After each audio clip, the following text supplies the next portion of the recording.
Do you know what menopause is? I bet you most of the men don't know what menopause is.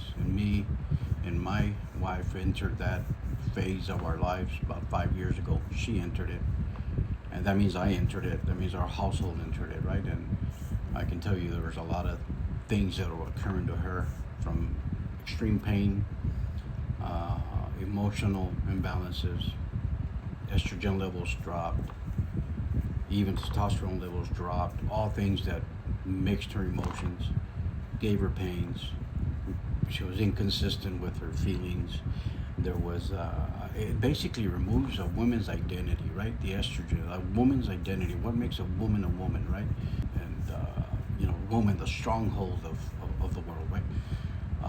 But at the same time, I entered it too, right, with her, and there was no resources, no learning. I was making the same mistakes. You know, I was retreating back to normal day, like a normal day, except we were in the menopause phase. So I didn't retract my day-to-day responses. I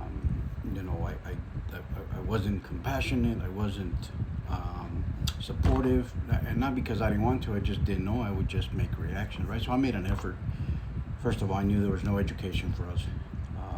There's no learning. Yeah, you can pick up a book, but how long are you going to read it until it's very generic, right? So, anyways, 4 or 5 years later, I started this community. I started this channel that I'm building, and another identical channel on Instagram to help men, to help us, to hopefully build a larger community and have men to follow me, or wives that can get their men to follow me, because I have a lot of things that I will be sharing, and mistakes and things that I would have helped us along the way. Now we're stronger than ever.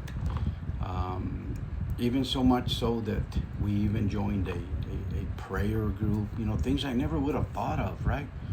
And it wasn't because my village was failing, but it was because my marriage started succeeding, and that was another thing that I wanted to reach for, and we wanted to reach for, right? But I'm not here to do that. I'm just here to build this community and this channel, where the simplest things are going to help you in your marriage, and it's going to be showing up, being supportive, reading about her ailments, reading about her pains, reading about that frozen shoulder, reading about why she's crying, reading that you need to emphasize that you love her, and you touch her and you hug her and you're there for her, because sometimes she'll lose that identity and she'll have doubts, right? So you have to assure her, as a man, as your husband, that you love her the same you did from day one.